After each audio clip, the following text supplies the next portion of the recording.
Metamorphosis by Franz Kafka. One morning when Gregor Samsa woke from troubled dreams, he found himself transformed in his bed into a horrible vermin. He lay on his armor-like back, and if he lifted his head a little, he could see his brown belly, slightly domed and divided by arches into stiff sections. The bedding was hardly able to cover it and seemed ready to slide off any moment. His many legs, pitifully thin compared with the size of the rest of him, waved about helplessly as he looked. "What's happened to me?" he thought. It wasn't a dream. His room, a proper human room, although a little too small, lay peacefully between its four familiar walls. A collection of textile samples lay spread out on the table. Samsa was a traveling salesman, and above it there hung a picture that he had recently cut out of an illustrated magazine and housed in a nice gilded frame.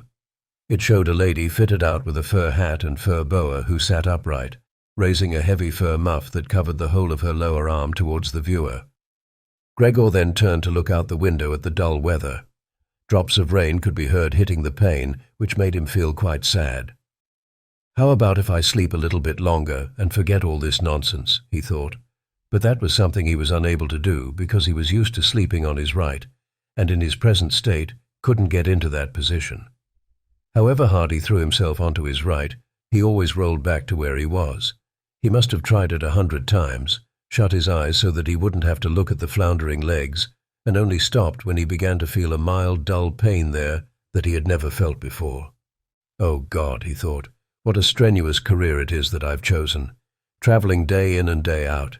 Doing business like this takes much more effort than doing your own business at home, and on top of that there's the curse of traveling, worries about making train connections, bad and irregular food, contact with different people all the time so that you can never get to know anyone or become friendly with them. It can all go to hell."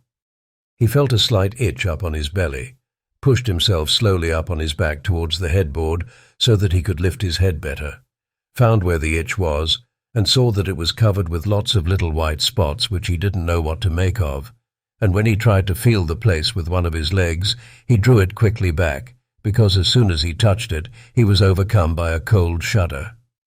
He slid back into his former position. "Getting up early all the time," he thought. "It makes you stupid. You've got to get enough sleep. Other traveling salesmen live a life of luxury. For instance, whenever I go back to the guest house during the morning to copy out the contract, these gentlemen are always still sitting there eating their breakfasts. I ought to just try that with my boss. I'd get kicked out on the spot. But who knows, maybe that would be the best thing for me. If I didn't have my parents to think about, I'd have given in my notice a long time ago. I'd have gone up to the boss and told him just what I think, tell him everything I would, let him know just what I feel. He'd fall right off his desk. And it's a funny sort of business to be sitting up there at your desk, talking down at your subordinates from up there, especially when you have to go right up close because the boss is hard of hearing. Well, there's still some hope. Once I've got the money together to pay off my parents' debt to him, another 5 or 6 years, I suppose, that's definitely what I'll do. That's when I'll make the big change. First of all, though, I've got to get up. My train leaves at 5. And he looked over at the alarm clock, ticking on the chest of drawers. God in heaven, he thought. It was 6:30, and the hands were quietly moving forwards. It was even later than 7:30, more like 7:15. Had the alarm clock not rung? He could see from the bed that it had been set for 4 o'clock as it should have been. It certainly must have rung. Yes, but was it possible to quietly sleep through that furniture-rattling noise? True, he had not slept peacefully, but probably all the more deeply because of that. What should he do now? The next train went at 7. If he were to catch that, he would have to rush like mad, and the collection of samples was still not packed, and he did not at all feel particularly fresh and lively. And even if he did catch the train, he would not avoid his boss's anger, as the office assistant would have been there to see the 5 o'clock train go. He would have put in his report about Gregor's not being there a long time ago. The office assistant was the boss's man, spineless, and with no understanding. What about if he reported sick? But that would be extremely strained and suspicious, as in 5 years of service Gregor had never once yet been ill. His boss would certainly come round with the doctor from the medical insurance company, accuse his parents of having a lazy son, and accept the doctor's recommendation not to make any claim as the doctor believed that no one was ever ill but that many were work-shy. And what's more, would he have been entirely wrong in this case? Gregor did, in fact, apart from excessive sleepiness after sleeping for so long, feel completely well, and even felt much hungrier than usual. He was still hurriedly thinking all this through, unable to decide to get out of the bed, when the clock struck 7:15. There was a cautious knock at the door near his head. "Gregor," somebody called. It was his mother. "It's 7:15. Didn't you want to go somewhere?" That gentle voice. Gregor was shocked when he heard his own voice answering. It could hardly be recognized as the voice he had had before. As if from deep inside him, there was a painful and uncontrollable squeaking mixed in with it. The words could be made out at first, but then there was a sort of echo which made them unclear, leaving the hearer unsure whether he had heard properly or not. Gregor had wanted to give a full answer and explain everything, but in the circumstances contented himself with saying, "Yes, Mother. Yes, thank you. I'm getting up now." The change in Gregor's voice probably could not be noticed outside through the wooden door, as his mother was satisfied with this explanation and shuffled away. But this short conversation made the other members of the family aware that Gregor, against their expectations, was still at home, and soon his father came knocking at one of the side doors, gently, but with his fist. "Gregor, Gregor," he called, "what's wrong?" And after a short while he called again with a warning deepness in his voice. "Gregor, Gregor." At the other side door his sister came plaintively. "Gregor, aren't you well? Do you need anything?" Gregor answered to both sides, "I'm ready now," making an effort to remove all the strangeness from his voice by enunciating very carefully and putting long pauses between each individual word. His father went back to his breakfast, but his sister whispered, "Gregor, open the door, I beg of you." Gregor, however, had no thought of opening the door, and instead congratulated himself for his cautious habit, acquired from his travelling, of locking all doors at night, even when he was at home. The first thing he wanted to do was to get up in peace without being disturbed, to get dressed, and most of all to have his breakfast. Only then would he consider what to do next, as he was well aware that he would not bring his thoughts to any sensible conclusions by lying in bed. He remembered that he had often felt a slight pain in bed, perhaps caused by lying awkwardly, but that had always turned out to be pure imagination, and he wondered how his imaginings would slowly resolve themselves today. He did not have the slightest doubt that the change in his voice was nothing more than the first sign of a serious cold, which was an occupational hazard for traveling salesmen. It was a simple matter to throw off the covers. He only had to blow himself up a little, and they fell off by themselves. But it became difficult after that, especially as he was so exceptionally broad. He would have used his arms and his hands to push himself up, but instead of them, he only had all those little legs continuously moving in different directions, and which he was moreover unable to control. If he wanted to bend one of them, then that was the first one that would stretch itself out. And if he finally managed to do what he wanted with that leg, all the others seemed to be set free and would move about painfully. "This is something that can't be done in bed," Gregor said to himself, "so don't keep trying to do it." The first thing he wanted to do was get the lower part of his body out of the bed, but he had never seen this lower part and could not imagine what it looked like. It turned out to be too hard to move. It went so slowly, and finally, almost in a frenzy, when he carelessly shoved himself forwards with all the force he could gather, he chose the wrong direction, hit hard against the lower bedpost, and learned from the burning pain he felt that the lower part of his body might well, at present, be the most sensitive.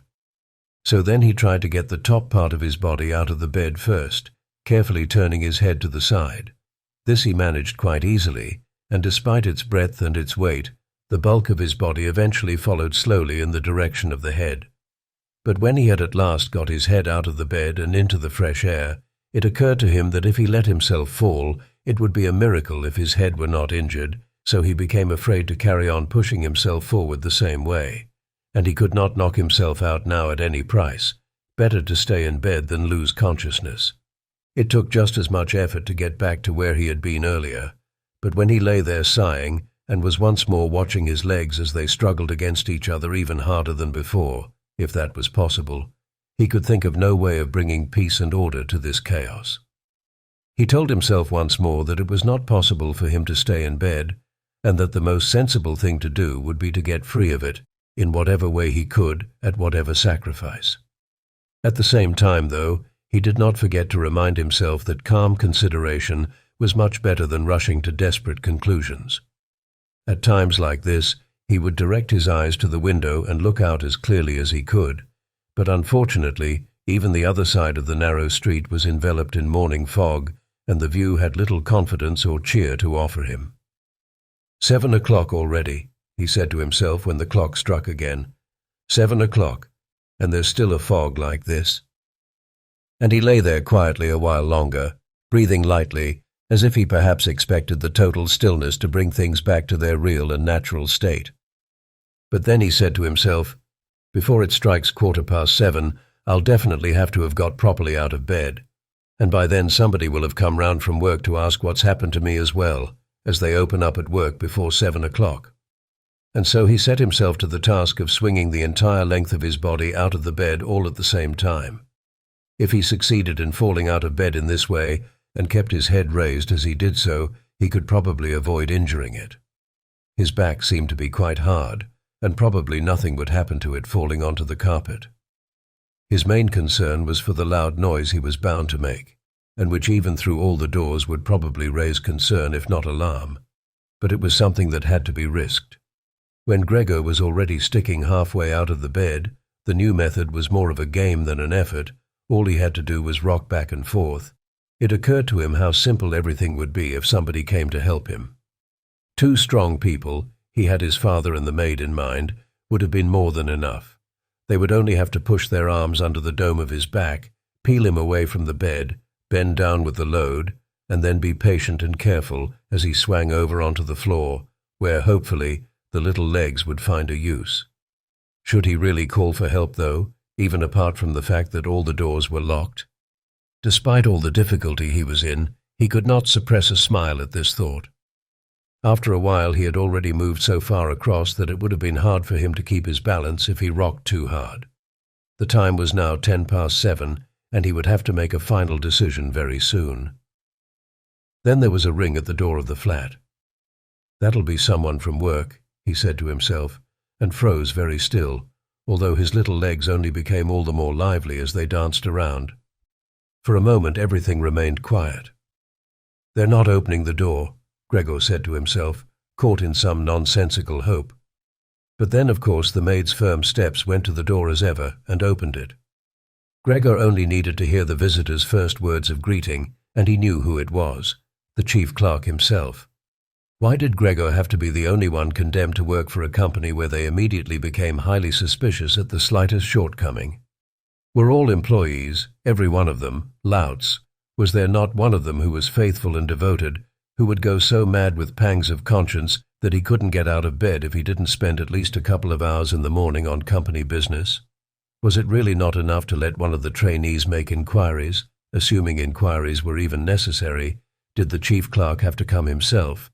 And did they have to show the whole innocent family that this was so suspicious that only the chief clerk could be trusted to have the wisdom to investigate it?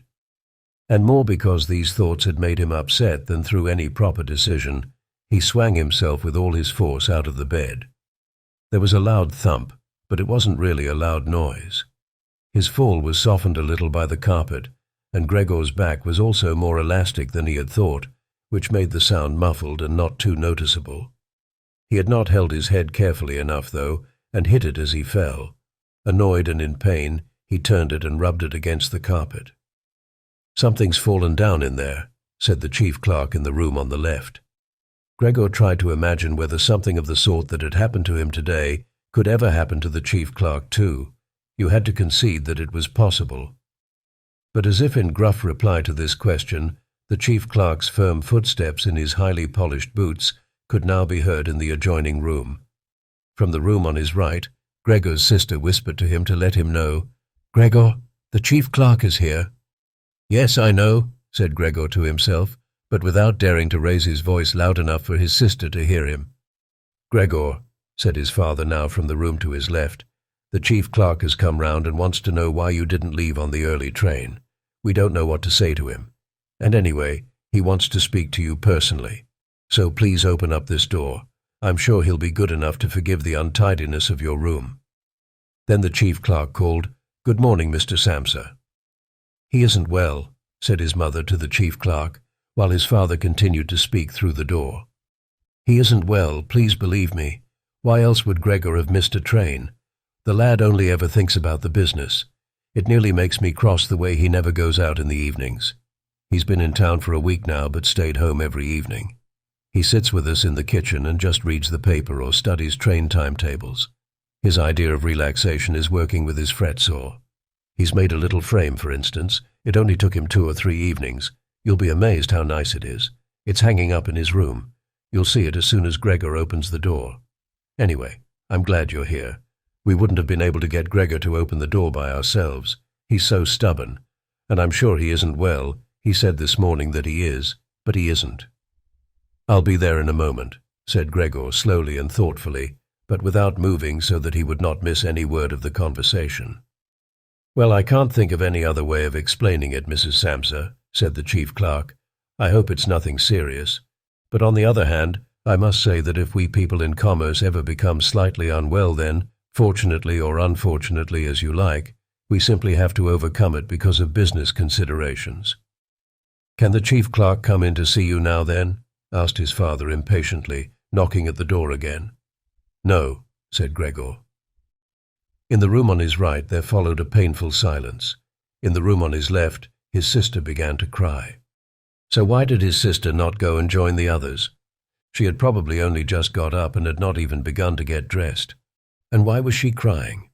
Was it because he had not got up and had not let the chief clerk in, because he was in danger of losing his job, and if that happened his boss would once more pursue their parents with the same demands as before? There was no need to worry about things like that yet. Gregor was still there and had not the slightest intention of abandoning his family. For the time being he just lay there on the carpet, and no one who knew the condition he was in would seriously have expected him to let the chief clerk in. It was only a minor discourtesy, and a suitable excuse could easily be found for it later on. It was not something for which Gregor could be sacked on the spot, and it seemed to Gregor much more sensible to leave him now in peace instead of disturbing him with talking at him and crying. But the others didn't know what was happening. They were worried. That would excuse their behavior. The chief clerk now raised his voice. "Mr. Samsa," he called to him, "what is wrong? You barricade yourself in your room, give us no more than yes or no for an answer. You are causing serious and unnecessary concern to your parents, and you fail, and I mention this just by the way, you fail to carry out your business duties in a way that is quite unheard of. I'm speaking here on behalf of your parents and of your employer, and really must request a clear and immediate explanation. I am astonished, quite astonished. I thought I knew you as a calm and sensible person, and now you suddenly seem to be showing off with peculiar whims. This morning, your employer did suggest a possible reason for your failure to appear. It's true. It had to do with the money that was recently entrusted to you. But I came near to giving him my word of honor that that could not be the right explanation. But now that I see your incomprehensible stubbornness, I no longer feel any wish whatsoever to intercede on your behalf, and nor is your position all that secure. I had originally intended to say all this to you in private, but since you caused me to waste my time here for no good reason, I don't see why your parents should not also learn of it. Your turnover has been very unsatisfactory of late. I grant you that it's not the time of year to do especially good business, we recognize that. But there simply is no time of year to do no business at all, Mr. Samsa. We cannot allow there to be. But sir, called Gregor beside himself and forgetting all else in the excitement, I'll open up immediately, just a moment. I'm slightly unwell, an attack of dizziness. I haven't been able to get up. I'm still in bed now. I'm quite fresh again now, though. I'm just getting out of bed. Just a moment. Be patient. It's not quite as easy as I'd thought. I'm quite all right now, though. It's shocking. What can suddenly happen to a person? I was quite all right last night. My parents know about it, perhaps better than me. I had a small symptom of it last night already. They must have noticed it. I don't know why I didn't let you know at work. But you always think you can get over an illness without staying at home. Please don't make my parents suffer. There's no basis for any of the accusations you're making. Nobody's ever said a word to me about any of these things. Maybe you haven't read the latest contracts I sent in. I'll set off with the 8 o'clock train as well. These few hours of rest have given me strength. You don't need to wait, sir. I'll be in the office soon after you, and please be so good as to tell that to the boss and recommend me to him." And while Gregor gushed out these words, hardly knowing what he was saying, he made his way over to the chest of drawers. This was easily done, probably because of the practice he had already had in bed, where he now tried to get himself upright. He really did want to open the door, really did want to let them see him and to speak with the chief clerk. The others were being so insistent, and he was curious to learn what they would say when they caught sight of him. If they were shocked, then it would no longer be Gregor's responsibility, and he could rest. If, however, they took everything calmly, he would still have no reason to be upset, and if he hurried, he really could be at the station for 8 o'clock. The first few times he tried to climb up on the smooth chest of drawers, he just slid down again, but he finally gave himself one last swing and stood there upright. The lower part of his body was in serious pain, but he no longer gave any attention to it. Now he let himself fall against the back of a nearby chair and held tightly to the edges of it with his little legs. By now he had also calmed down and kept quiet so that he could listen to what the chief clerk was saying. "Did you understand a word of all that?" the chief clerk asked his parents. "Surely he's not trying to make fools of us." "Oh God," called his mother, who was already in tears. "He could be seriously ill and we're making him suffer. Greater, greater," she then cried. "Mother," his sister called from the other side. They communicated across Gregor's room. "You'll have to go for the doctor straight away. Gregor is ill. Quick, get the doctor. Did you hear the way Gregor spoke just now?" "That was the voice of an animal," said the chief clerk, with a calmness that was in contrast with his mother's screams. "Anna! Anna!" his father called into the kitchen through the entrance hall, clapping his hands. "Get a locksmith here now!"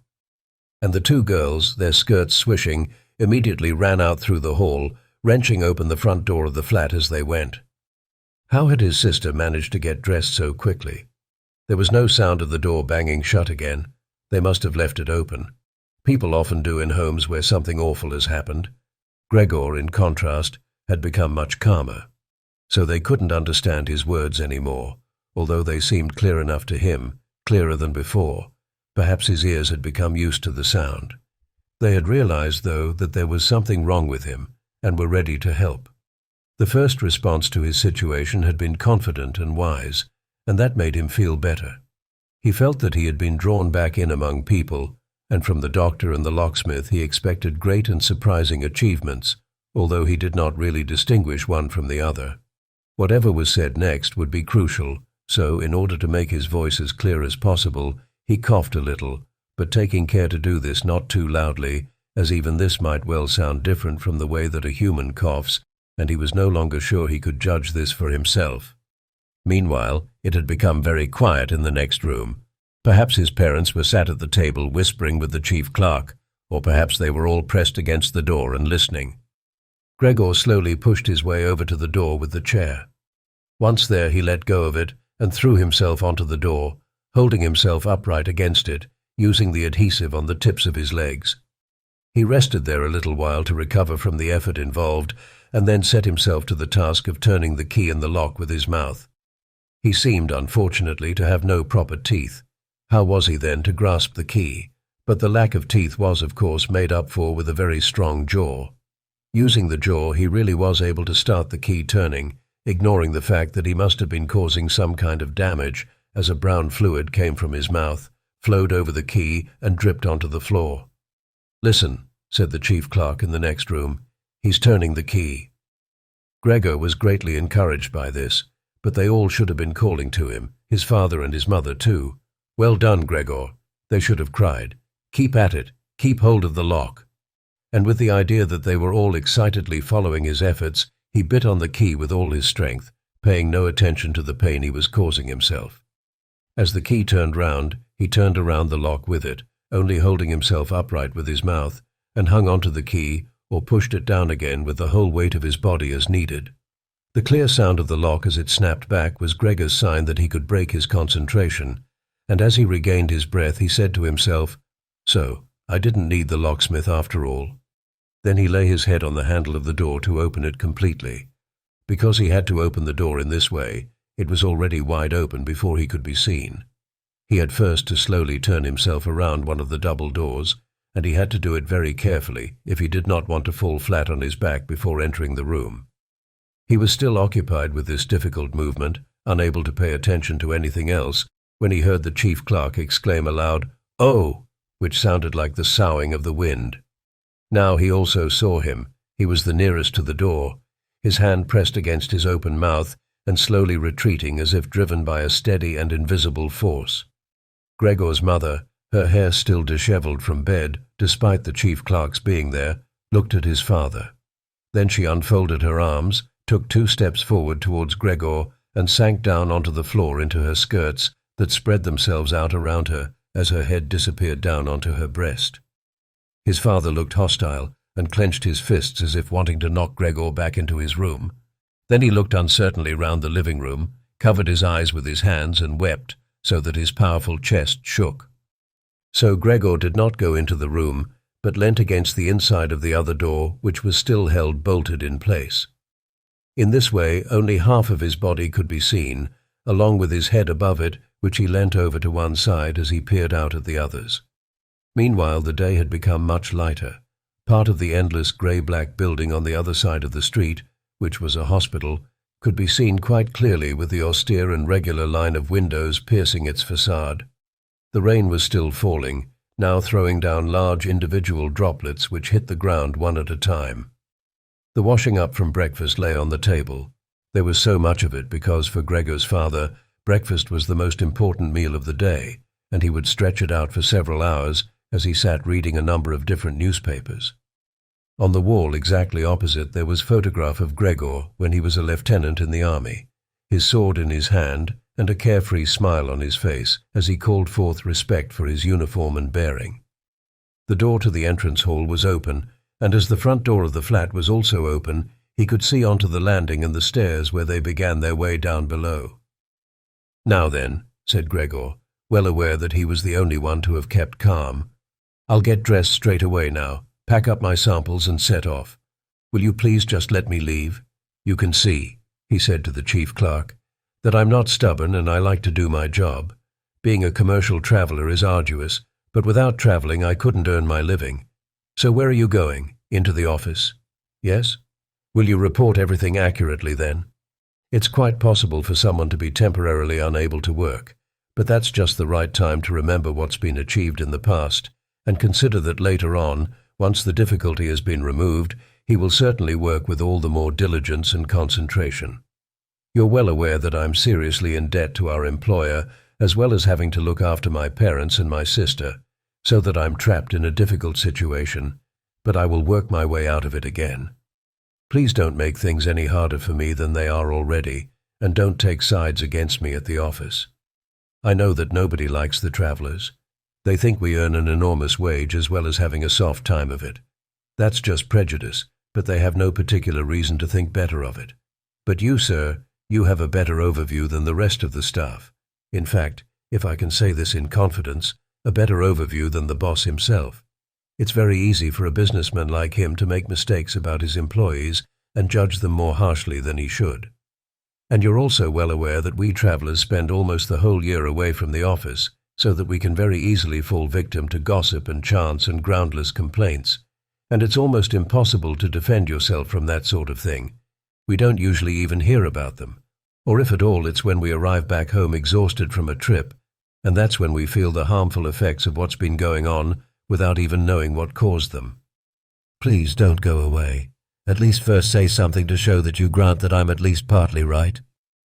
But the chief clerk had turned away as soon as Gregor had started to speak, and with protruding lips only stared back at him over his trembling shoulders as he left. He did not keep still for a moment while Gregor was speaking, but moved steadily towards the door without taking his eyes off him. He moved very gradually, as if there had been some secret prohibition on leaving the room. It was only when he had reached the entrance hall that he made a sudden movement, drew his foot from the living room, and rushed forward in a panic. In the hall he stretched his right hand far out towards the stairway, as if out there was some supernatural force waiting to save him. Gregor realized that it was out of the question to let the chief clerk go away in this mood if his position in the firm was not to be put into extreme danger. That was something his parents did not understand very well. Over the years they had become convinced that this job would provide for Gregor for his entire life, and besides, they had so much to worry about at present that they had lost sight of any thought for the future. Gregor, though, did think about the future. The chief clerk had to be held back, calmed down, convinced and finally won over. The future of Gregor and his family depended on it. If only his sister were here. She was clever. She was already in tears while Gregor was still lying peacefully on his back. And the chief clerk was a lover of women. Surely she could persuade him. She would close the front door in the entrance hall and talk him out of his shocked state. But his sister was not there. Gregor would have to do the job himself. And without considering that he still was not familiar with how well he could move about in his present state, or that his speech still might not, or probably would not be understood, he let go of the door, pushed himself through the opening, tried to reach the chief clerk on the landing, who, ridiculously, was holding onto the banister with both hands. But Gregor fell immediately over, and with a little scream as he sought something to hold onto, landed on his numerous little legs. Hardly had that happened than, for the first time that day, he began to feel all right with his body. The little legs had the solid ground under them. To his pleasure, they did exactly as he told them. They were even making the effort to carry him where he wanted to go, and he was soon believing that all his sorrows would soon be finally at an end. He held back the urge to move, but swayed from side to side as he crouched there on the floor. His mother was not far away in front of him, and seemed at first quite engrossed in herself. But then she suddenly jumped up with her arms outstretched and her fingers spread, shouting, "Help! For pity's sake, help!" The way she held her head suggested she wanted to see Gregor better, but the unthinking way she was hurrying backwards showed that she did not. She had forgotten that the table was behind her with all the breakfast things on it. When she reached the table, she sat quickly down on it without knowing what she was doing, without even seeming to notice that the coffee pot had been knocked over and a gush of coffee was pouring down onto the carpet. "Mother, Mother," said Gregor gently, looking up at her. He had completely forgotten the chief clerk for the moment, but could not help himself snapping in the air with his jaws at the sight of the flow of coffee. That set his mother screaming anew. She fled from the table and into the arms of his father as he rushed towards her. Gregor, though, had no time to spare for his parents now. The chief clerk had already reached the stairs. With his chin on the banister, he looked back for the last time. Gregor made a run for him. He wanted to be sure of reaching him. The chief clerk must have expected something, as he leapt down several steps at once and disappeared, his shouts resounding all around the staircase. The flight of the chief clerk seemed, unfortunately, to put Gregor's father into a panic as well.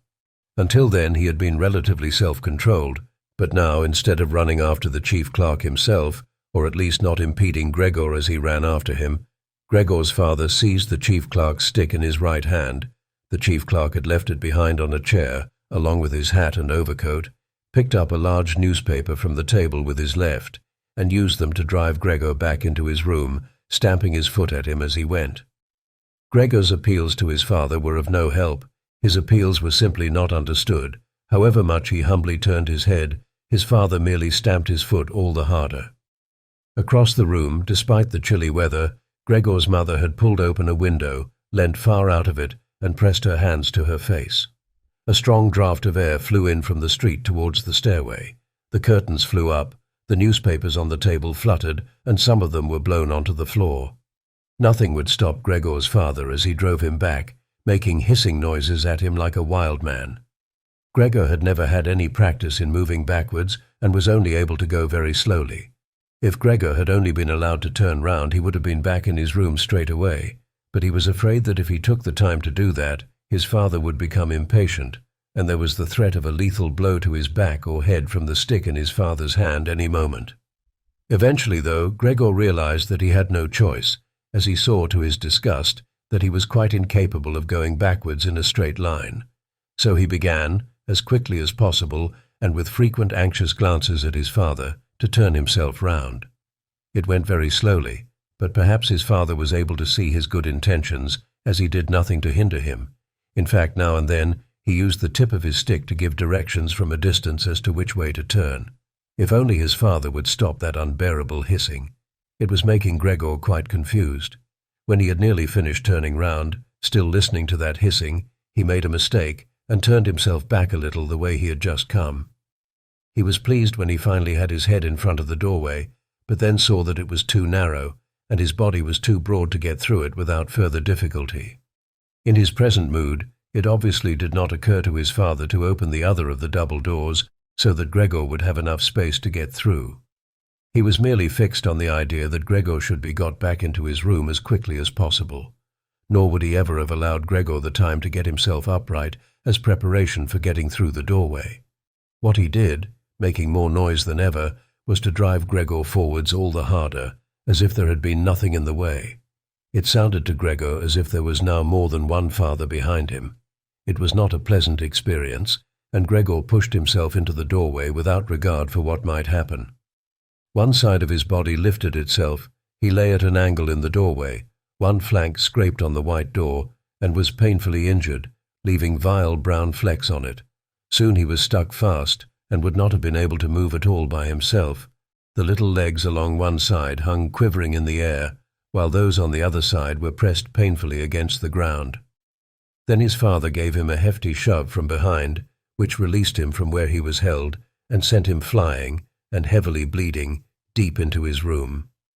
The door was slammed shut with the stick. Then, finally, all was quiet. It was not until it was getting dark that evening that Gregor awoke from his deep and coma-like sleep.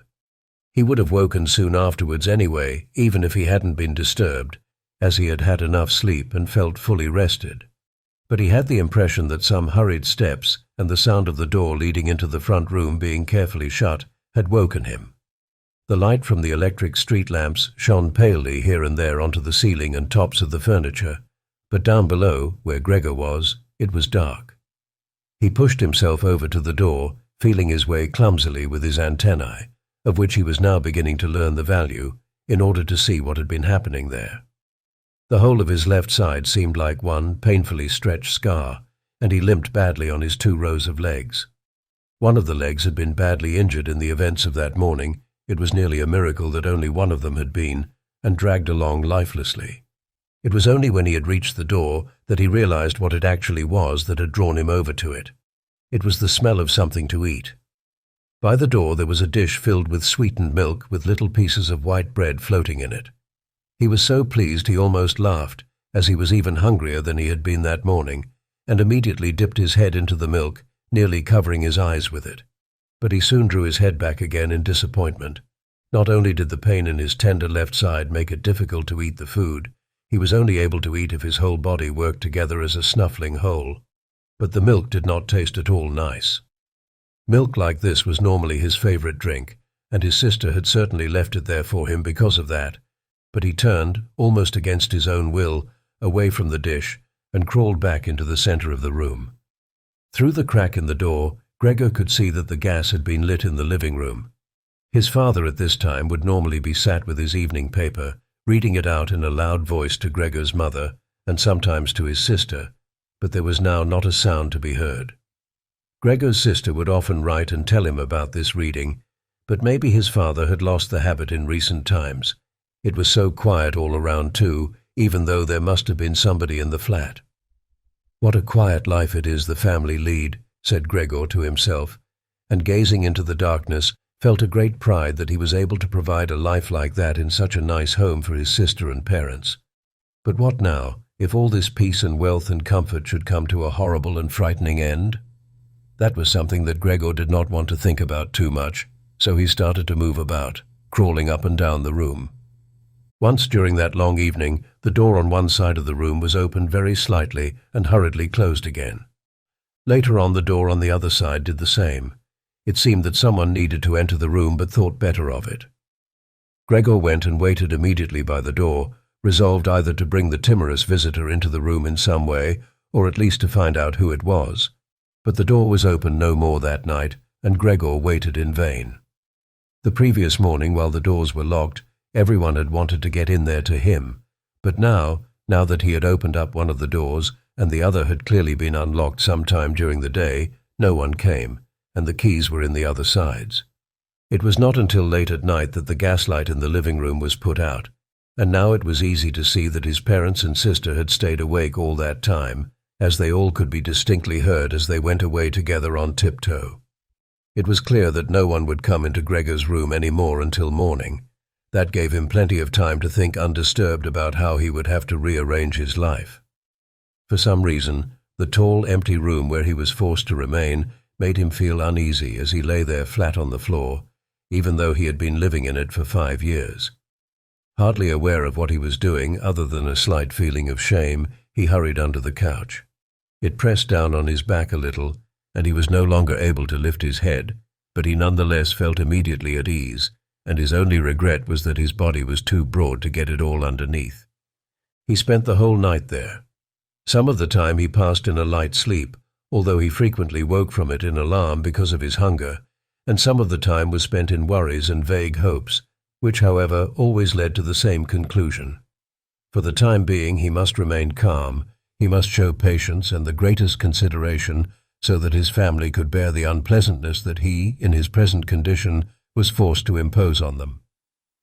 Gregor soon had the opportunity to test the strength of his decisions, as early the next morning, almost before the night had ended, his sister, nearly fully dressed, opened the door from the front room and looked anxiously in. She did not see him straight away, but when she did notice him under the couch, he had to be somewhere, for God's sake, he couldn't have flown away. She was so shocked that she lost control of herself and slammed the door shut again from outside. But she seemed to regret her behavior, as she opened the door again straight away and came in on tiptoe, as if entering the room of someone seriously ill or even of a stranger. Gregor had pushed his head forward, right to the edge of the couch, and watched her. Would she notice that he had left the milk as it was, realize that it was not from any lack of hunger, and bring him in some other food that was more suitable? If she didn't do it herself, he would rather go hungry than draw her attention to it, although he did feel a terrible urge to rush forward from under the couch, throw himself at his sister's feet, and beg her for something good to eat. However, his sister noticed the full dish immediately and looked at it, and the few drops of milk splashed around it with some surprise.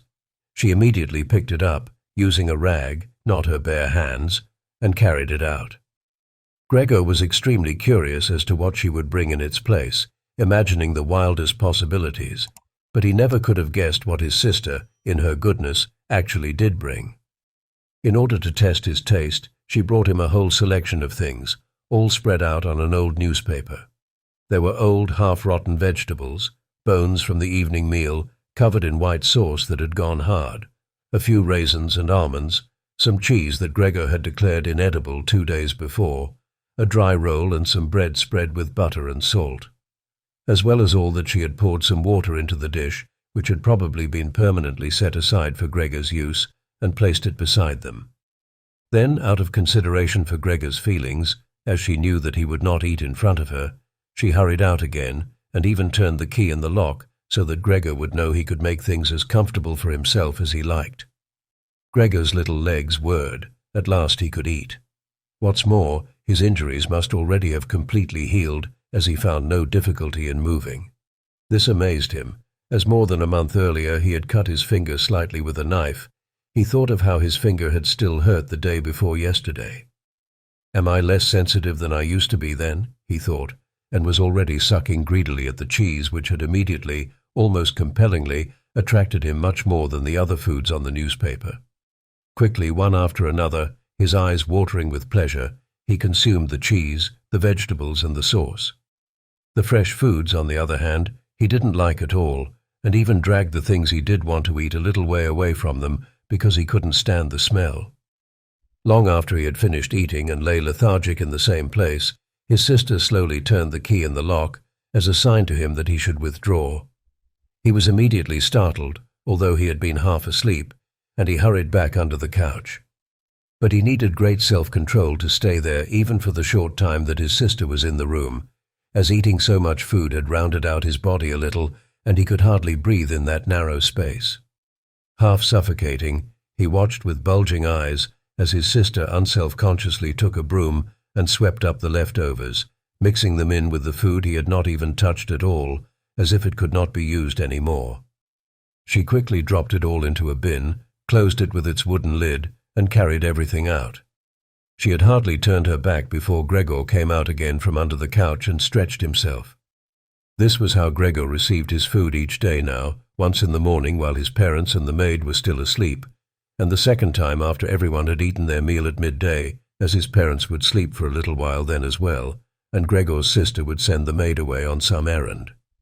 Gregor's father and mother certainly did not want him to starve either, but perhaps it would have been more than they could stand to have any more experience of his feeding than being told about it, and perhaps his sister wanted to spare them what distress she could, as they were indeed suffering enough.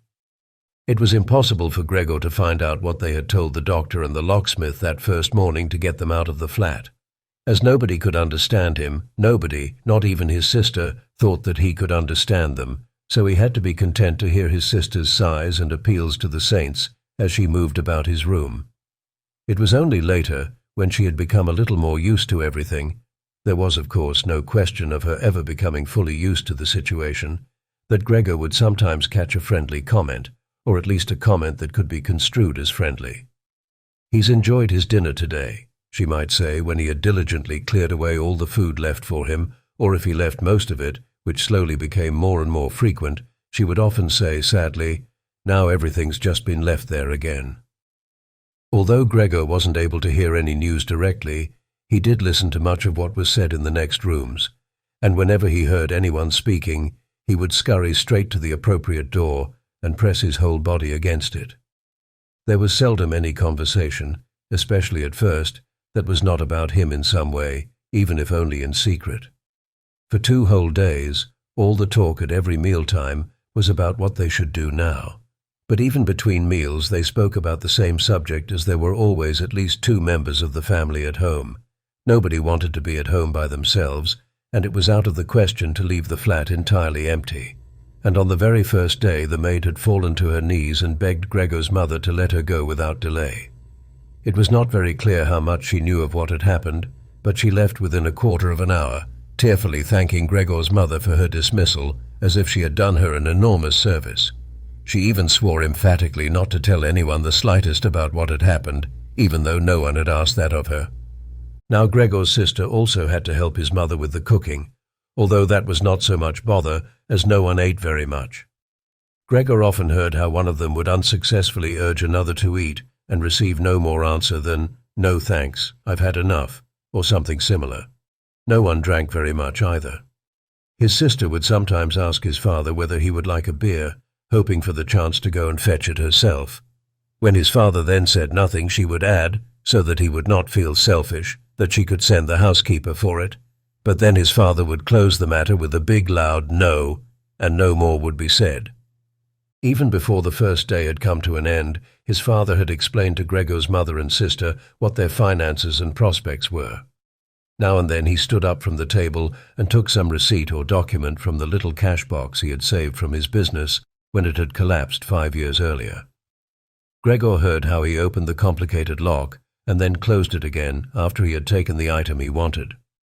What he heard his father say was some of the first good news that Gregor heard since he had first been incarcerated in his room. He had thought that nothing at all remained from his father's business. At least he had never told him anything different, and Gregor had never asked him about it anyway. Their business misfortune had reduced the family to a state of total despair, and Gregor's only concern at that time had been to arrange things so that they could all forget about it as quickly as possible. So then he started working especially hard, with a fiery vigor that raised him from a junior salesman to a traveling representative almost overnight, bringing with it the chance to earn money in quite different ways. Gregor converted his success at work straight into cash that he could lay on the table at home for the benefit of his astonished and delighted family.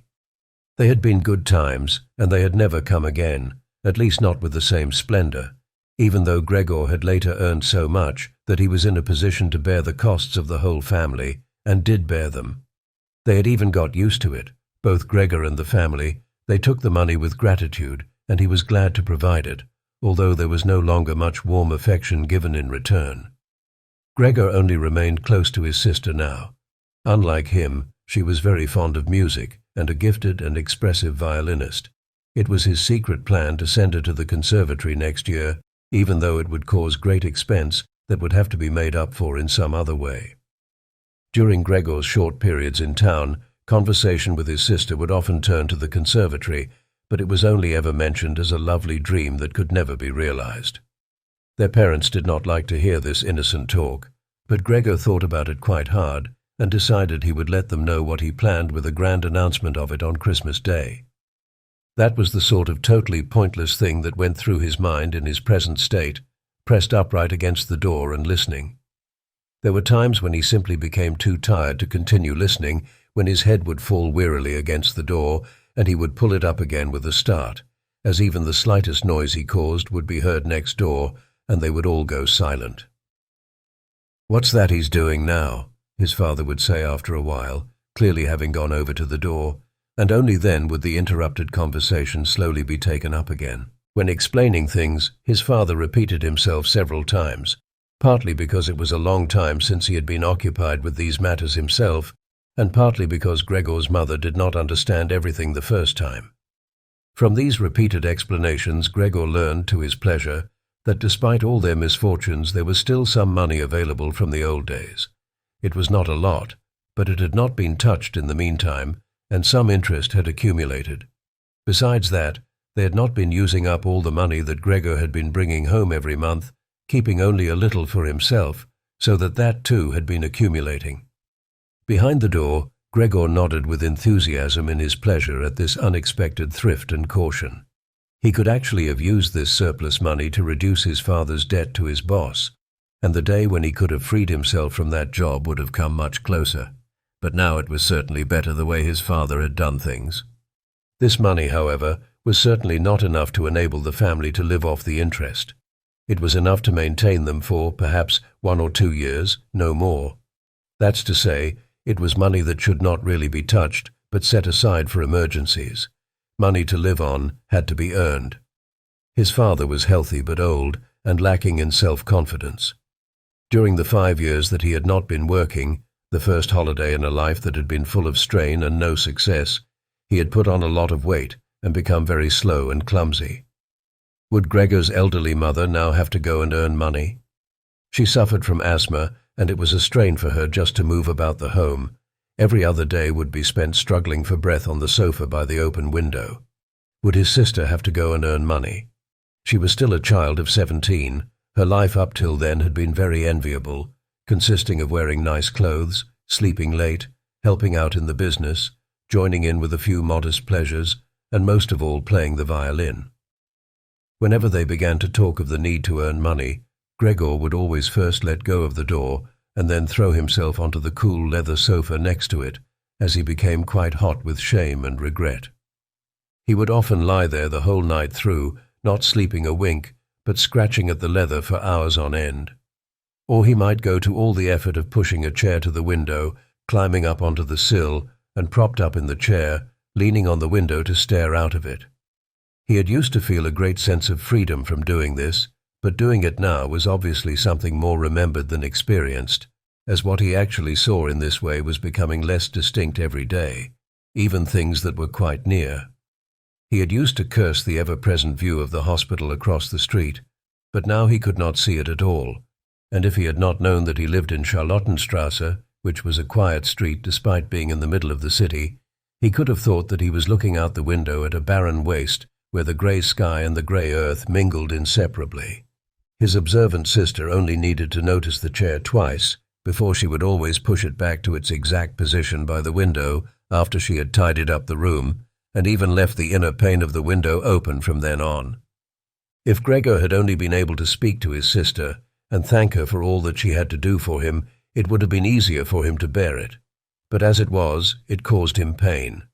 His sister, naturally, tried as far as possible to pretend there was nothing burdensome about it, and the longer it went on, of course, the better she was able to do so. But as time went by, Gregor was also able to see through it all so much better. It had even become very unpleasant for him now, whenever she entered the room. No sooner had she come in than she would quickly close the door as a precaution so that no one would have to suffer the view into Gregor's room. Then she would go straight to the window and pull it hurriedly open, almost as if she were suffocating. Even if it was cold, she would stay at the window breathing deeply for a little while. She would alarm Gregor twice a day with this running about and noise-making.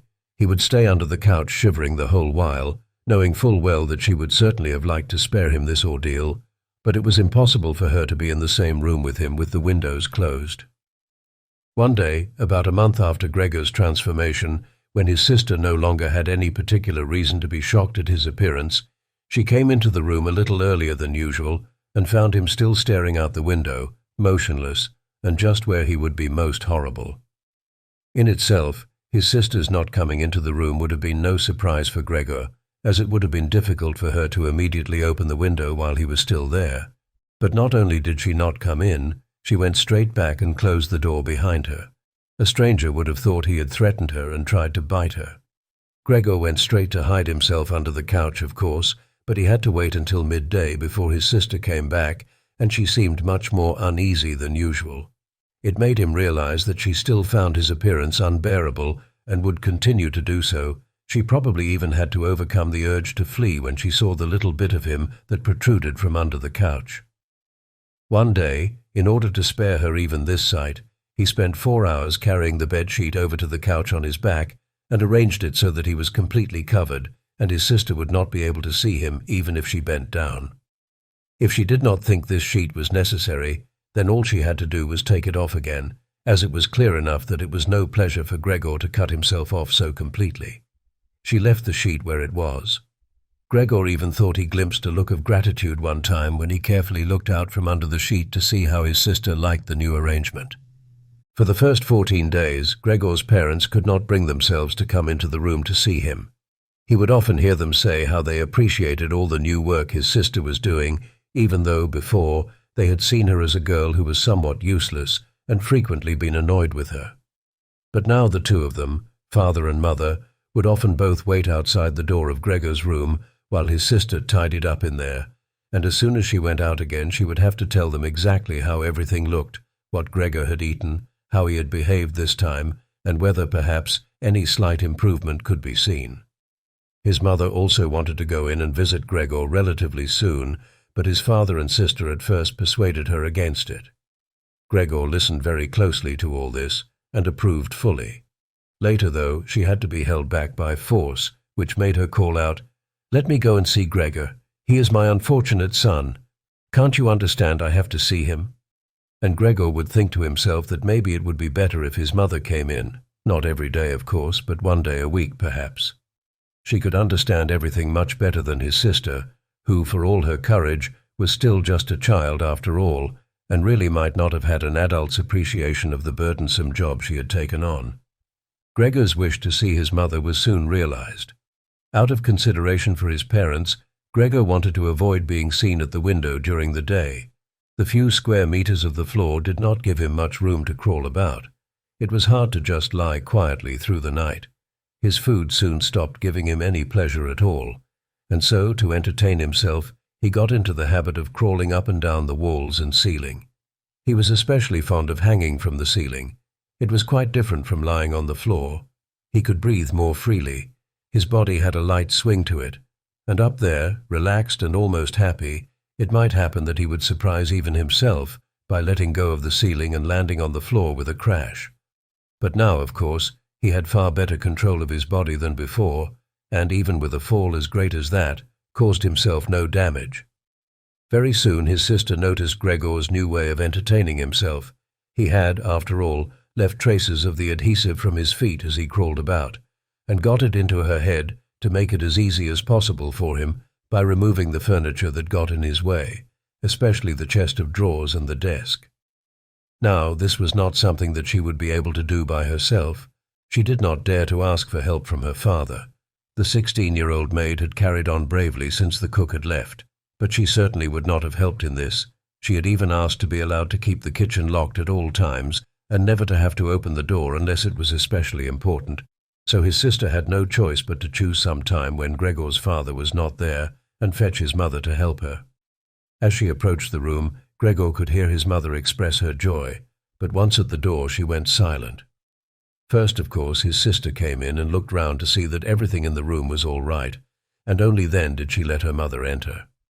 Gregor had hurriedly pulled the sheet down lower over the couch and put more folds into it so that everything really looked as if it had just been thrown down by chance. Gregor also refrained this time from spying out from under the sheet. He gave up the chance to see his mother until later and was simply glad that she had come. "You can come in, he can't be seen," said his sister, obviously leading her in by the hand. The old chest of drawers was too heavy for a pair of feeble women to be heaving about, but Gregor listened as they pushed it from its place, his sister always taking on the heaviest part of the work for herself and ignoring her mother's warnings that she would strain herself. This lasted a very long time. After laboring at it for 15 minutes or more, his mother said it would be better to leave the chest where it was. For one thing, it was too heavy for them to get the job finished before Gregor's father got home, and leaving it in the middle of the room, it would be in his way even more. And for another thing, it wasn't even sure that taking the furniture away would really be any help to him. She thought just the opposite. The sight of the bare walls saddened her right to her heart. And why wouldn't Gregor feel the same way about it? He'd been used to this furniture in his room for a long time, and it would make him feel abandoned to be in an empty room like that. Then, quietly, almost whispering, as if wanting Gregor, whose whereabouts she did not know, to hear not even the tone of her voice, as she was convinced that he did not understand her words, she added, "And by taking the furniture away, won't it seem like we're showing that we've given up all hope of improvement, and we're abandoning him to cope for himself? I think it'd be best to leave the room exactly the way it was before, so that when Gregor comes back to us again he'll find everything unchanged, and he'll be able to forget the time in between all the easier."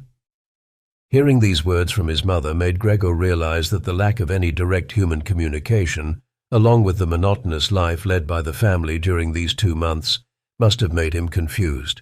He could think of no other way of explaining to himself why he had seriously wanted his room emptied out. Had he really wanted to transform his room into a cave, a warm room fitted out with the nice furniture he had inherited? That would have let him crawl around unimpeded in any direction, but it would also have let him quickly forget his past when he had still been human. He had come very close to forgetting, and it had only been the voice of his mother, unheard for so long, that had shaken him out of it. Nothing should be removed, everything had to stay. He could not do without the good influence the furniture had on his condition, and if the furniture made it difficult for him to crawl about mindlessly, that was not a loss but a great advantage. His sister, unfortunately, did not agree. She had become used to the idea, not without reason, that she was Gregor's spokesman to his parents about the things that concerned him. This meant that his mother's advice now was sufficient reason for her to insist on removing not only the chest of drawers and the desk, as she had thought at first, but all the furniture apart from the all-important couch. It was more than childish perversity, of course, or the unexpected confidence she had recently acquired, that made her insist. She had indeed noticed that Gregor needed a lot of room to crawl about in, whereas the furniture, as far as anyone could see, was of no use to him at all. Girls of that age, though, do become enthusiastic about things and feel they must get their way whenever they can. Perhaps this was what tempted Greta to make Gregor's situation seem even more shocking than it was so that she could do even more for him. Greta would probably be the only one who would dare enter a room dominated by Gregor crawling about the bare walls by himself. So she refused to let her mother dissuade her. Gregor's mother already looked uneasy in his room. She soon stopped speaking and helped Gregor's sister to get the chest of drawers out with what strength she had. The chest of drawers was something that Gregor could do without if he had to, but the writing desk had to stay. Hardly had the two women pushed the chest of drawers, groaning, out of the room, than Gregor poked his head out from under the couch to see what he could do about it. He meant to be as careful and considerate as he could, but unfortunately it was his mother who came back first, while Greta in the next room had her arms round the chest, pushing and pulling at it from side to side by herself, without, of course, moving it an inch. His mother was not used to the sight of Gregor. He might have made her ill, so Gregor hurried backwards to the far end of the couch. In his startlement, though, he was not able to prevent the sheet at its front from moving a little. It was enough to attract his mother's attention. She stood very still, remained there a moment, and then went back out to Greta. Gregor kept trying to assure himself that nothing unusual was happening. It was just a few pieces of furniture being moved after all, but he soon had to admit that the women going to and fro, their little calls to each other, the scraping of the furniture on the floor, all these things made him feel as if he were being assailed from all sides. With his head and legs pulled in against him and his body pressed to the floor, he was forced to admit to himself that he could not stand all of this much longer. They were emptying his room out, taking away everything that was dear to him. They had already taken out the chest containing his fretsaw and other tools. Now they threatened to remove the writing desk with its place clearly worn into the floor, the desk where he had done his homework as a business trainee, at high school, even while he had been at infant school. He really could not wait any longer to see whether the two women's intentions were good. He had nearly forgotten they were there anyway, as they were now too tired to say anything while they worked, and he could only hear their feet as they stepped heavily on the floor. So, while the women were leant against the desk in the other room catching their breath, he sallied out, changed direction 4 times, not knowing what he should say first, before his attention was suddenly caught by the picture on the wall, which was already denuded of everything else that had been on it, of the lady dressed in copious fur. He hurried up onto the picture and pressed himself against its glass. It held him firmly and felt good on his hot belly. This picture, at least, now totally covered by Gregor, would certainly be taken away by no one. He turned his head to face the door into the living room so that he could watch the women when they came back. They had not allowed themselves a long rest and came back quite soon. Greta had put her arm around her mother and was nearly carrying her. "What shall we take now, then?" said Greta, and looked around. Her eyes met those of Gregor on the wall. Perhaps only because her mother was there, she remained calm, bent her face to her so that she would not look round, and said, albeit hurriedly and with a tremor in her voice, "Come on, let's go back in the living room for a while." Gregor could see what Greta had in mind. She wanted to take her mother somewhere safe and then chase him down from the wall. Well, she could certainly try it. He sat unyielding on his picture. He would rather jump at Greta's face. But Greta's words had made her mother quite worried. She stepped to one side, saw the enormous brown patch against the flowers of the wallpaper, and before she even realized it was Gregor that she saw, screamed, "Oh God! Oh God!" Arms outstretched, she fell onto the couch as if she had given up everything and stayed there immobile. "Gregor!" shouted his sister, glowering at him and shaking her fist. That was the first word she had spoken to him directly since his transformation. She ran into the other room to fetch some kind of smelling salts to bring her mother out of her faint. Gregor wanted to help too. He could save his picture later, although he stuck fast to the glass and had to pull himself off by force. Then he too ran into the next room as if he could advise his sister like in the old days. But he had to just stand behind her doing nothing. She was looking into various bottles. He startled her when she turned round. A bottle fell to the ground and broke. A splinter cut Gregor's face. Some kind of caustic medicine splashed all over him. Now, without delaying any longer, Greta took hold of all the bottles she could and ran with them into her mother. She slammed the door shut with her foot. So now Gregor was shut out from his mother, who, because of him, might be near to death.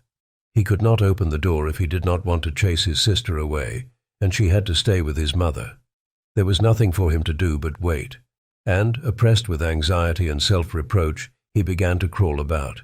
He crawled over everything, walls, furniture, ceiling, and finally, in his confusion as the whole room began to spin around him, he fell down into the middle of the dinner table. He lay there for a while, numb and immobile. All around him it was quiet. Maybe that was a good sign. Then there was someone at the door. The maid, of course, had locked herself in her kitchen so that Greta would have to go and answer it.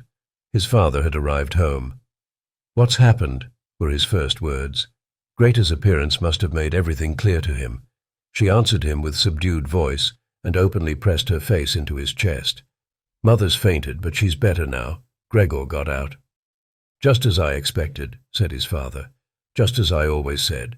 But you women wouldn't listen, would you?" It was clear to Gregor that Greta had not said enough, and that his father took it to mean that something bad had happened, that he was responsible for some act of violence. That meant Gregor would now have to try to calm his father, as he did not have the time to explain things to him, even if that had been possible. So he fled to the door of his room and pressed himself against it, so that his father, when he came in from the hall, could see straight away that Gregor had the best intentions and would go back into his room without delay, that it would not be necessary to drive him back, but that they had only to open the door and he would disappear. His father, though, was not in the mood to notice subtleties like that. "Ah!" he shouted as he came in, sounding as if he were both angry and glad at the same time. Gregor drew his head back from the door and lifted it towards his father. He really had not imagined his father the way he stood there now. Of late, with his new habit of crawling about, he had neglected to pay attention to what was going on the rest of the flat the way he had done before. He really ought to have expected things to have changed, but still, was that really his father?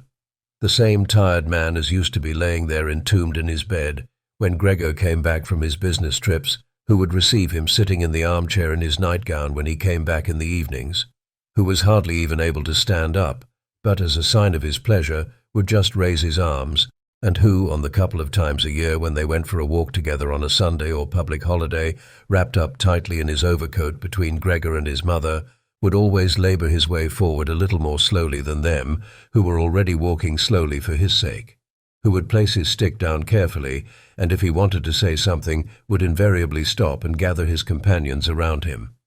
He was standing up straight enough now, dressed in a smart blue uniform with gold buttons, the sort worn by the employees at the banking institute. Above the high, stiff collar of the coat, his strong double chin emerged. Under the bushy eyebrows, his piercing dark eyes looked out fresh and alert. His normally unkempt white hair was combed down painfully close to his scalp. He took his cap, with its gold monogram from probably some bank, and threw it in an arc right across the room onto the sofa, put his hands in his trouser pockets, pushing back the bottom of his long uniform coat, and, with look of determination, walked towards Gregor. He probably did not even know himself what he had in mind, but nonetheless lifted his feet unusually high. Gregor was amazed at the enormous size of the soles of his boots, but wasted no time with that. He knew full well, right from the first day of his new life, that his father thought it necessary to always be extremely strict with him. And so he ran up to his father, stopped when his father stopped, scurried forwards again when he moved, even slightly. In this way they went round the room, several times without anything decisive happening, without even giving the impression of a chase, as everything went so slowly. Gregor remained all this time on the floor, largely because he feared his father might see it as especially provoking if he fled onto the wall or ceiling. Whatever he did, Gregor had to admit that he certainly would not be able to keep up this running about for long, as for each step his father took, he had to carry out countless movements. He became noticeably short of breath. Even in his earlier life, his lungs had not been very reliable. Now, as he lurched about in his efforts to muster all the strength he could for running, he could hardly keep his eyes open. His thoughts became too slow for him to think of any other way of saving himself than running. He almost forgot that the walls were there for him to use, although here they were concealed behind carefully carved furniture full of notches and protrusions. Then, right beside him, lightly tossed, something flew down and rolled in front of him. It was an apple. Then another one immediately flew at him. Gregor froze in shock. There was no longer any point in running, as his father had decided to bombard him. He had filled his pockets with fruit from the bowl on the sideboard, and now, without even taking the time for careful aim, threw one apple after another. These little red apples rolled about on the floor, knocking into each other as if they had electric motors. An apple thrown without much force glanced against Gregor's back and slid off without doing any harm. Another one, however, immediately following it, hit squarely and lodged in his back. Gregor wanted to drag himself away, as if he could remove the surprising, the incredible pain by changing his position, but he felt as if nailed to the spot and spread himself out, all his senses in confusion. The last thing he saw was the door of his room being pulled open. His sister was screaming. His mother ran out in front of her in her blouse, as his sister had taken off some of her clothes after she had fainted to make it easier for her to breathe. She ran to his father, her skirts unfastened and sliding one after another to the ground. Stumbling over the skirt, she pushed herself to his father, her arms around him, uniting herself with him totally. Now Gregor lost his ability to see anything, her hands behind his father's head, begging him to spare Gregor's life. No one dared to remove the apple lodged in Gregor's flesh, so it remained there as a visible reminder of his injury. He had suffered it there for more than a month, and his condition seemed serious enough to remind even his father that Gregor, despite his current sad and revolting form, was a family member who could not be treated as an enemy.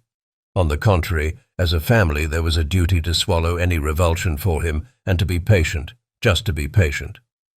Because of his injuries, Gregor had lost much of his mobility, probably permanently. He had been reduced to the condition of an ancient invalid, and it took him long minutes to crawl across his room. Crawling over the ceiling was out of the question, but this deterioration in his condition was fully, in his opinion, made up for by the door to the living room being left open every evening. He got into the habit of closely watching it for 1 or 2 hours before it was opened, and then, lying in the darkness of his room where he could not be seen from the living room, he could watch the family in the light of the dinner table and listen to their conversation, with everyone's permission in a way, and thus quite differently from before. They no longer held the lively conversations of earlier times, of course, the ones that Gregor always thought about with longing when he was tired and getting into the damp bed in some small hotel room. All of them were usually very quiet nowadays. Soon after dinner, his father would go to sleep in his chair. His mother and sister would urge each other to be quiet. His mother, bent deeply under the lamp, would sew fancy underwear for a fashion shop. His sister, who had taken a sales job, learned shorthand and French in the evenings so that she might be able to get a better position later on. Sometimes his father would wake up and say to Gregor's mother, "You're doing so much sewing again today," as if he did not know that he had been dozing, and then he would go back to sleep again while mother and sister would exchange a tired grin. With a kind of stubbornness, Gregor's father refused to take his uniform off even at home. While his nightgown hung unused on its peg, Gregor's father would slumber where he was, fully dressed, as if always ready to serve and expecting to hear the voice of his superior even here. The uniform had not been new to start with, but as a result of this it slowly became even shabbier, despite the efforts of Gregor's mother and sister to look after it. Gregor would often spend the whole evening looking at all the stains on this coat, with its gold buttons always kept polished and shiny, while the old man in it would sleep, highly uncomfortable but peaceful.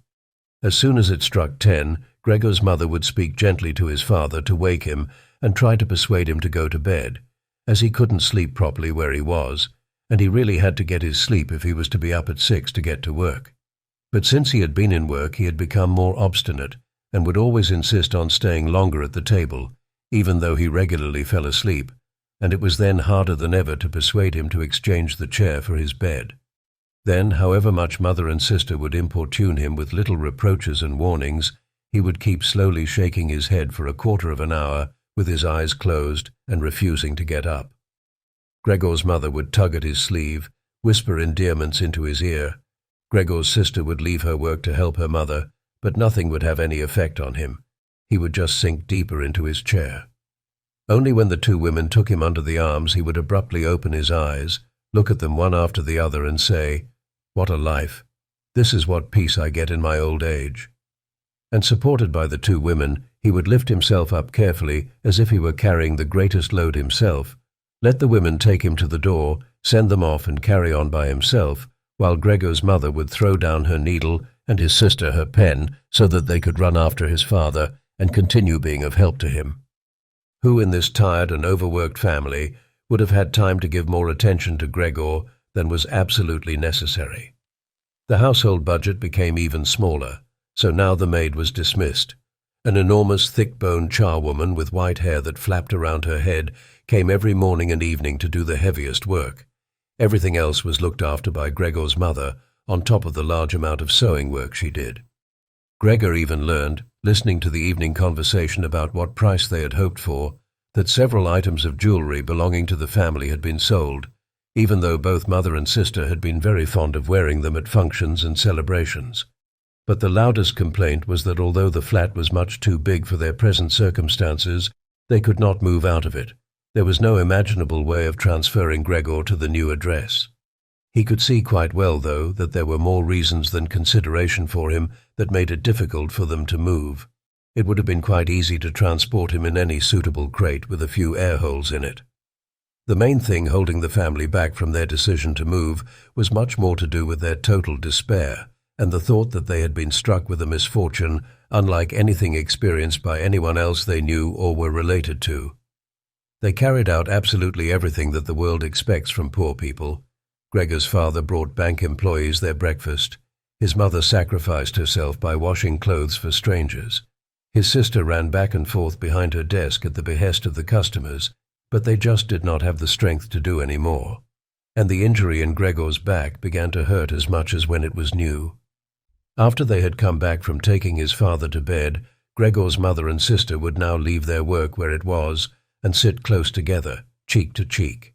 His mother would point to Gregor's room and say, "Close that door, Greater." And then, when he was in the dark again, they would sit in the next room and their tears would mingle, or they would simply sit there staring dry-eyed at the table. Gregor hardly slept at all, either night or day. Sometimes he would think of taking over the family's affairs, just like before, the next time the door was opened. He had long forgotten about his boss and the chief clerk, but they would appear again in his thoughts, the salesman and the apprentices, that stupid tea-boy, 2 or 3 friends from other businesses, one of the chambermaids from a provincial hotel, a tender memory that appeared and disappeared again, a cashier from a hat shop for whom his attention had been serious but too slow. All of them appeared to him, mixed together with strangers and others he had forgotten, but instead of helping him and his family, they were all of them inaccessible, and he was glad when they disappeared. Other times he was not at all in the mood to look after his family. He was filled with simple rage about the lack of attention he was shown, and although he could think of nothing he would have wanted, he made plans of how he could get into the pantry where he could take all the things he was entitled to, even if he was not hungry. Gregor's sister no longer thought about how she could please him, but would hurriedly push some food or other into his room with her foot before she rushed out to work in the morning and at midday, and in the evening she would sweep it away again with the broom, indifferent as to whether it had been eaten or, more often than not, had been left totally untouched. She still cleared up the room in the evening, but now she could not have been any quicker about it. Smears of dirt were left on the walls.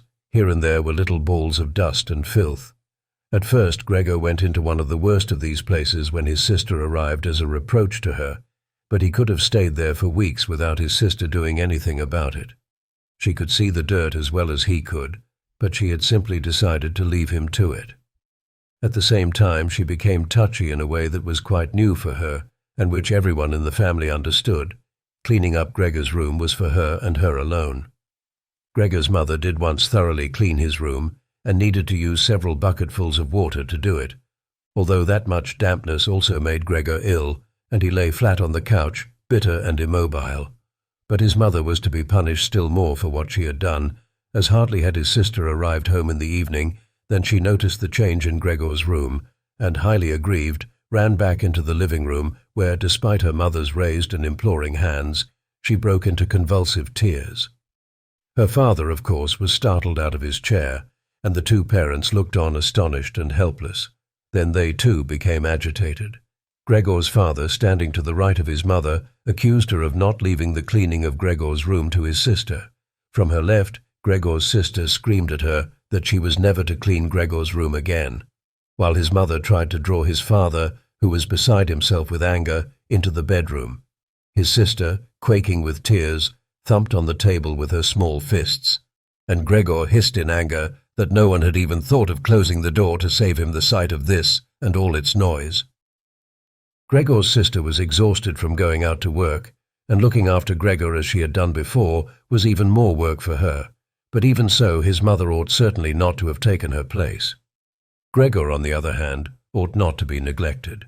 Now, though, the charwoman was here. This elderly widow, with a robust bone structure that made her able to withstand the hardest of things in her long life, wasn't really repelled by Gregor. Just by chance one day, rather than any real curiosity, she opened the door to Gregor's room and found herself face to face with him.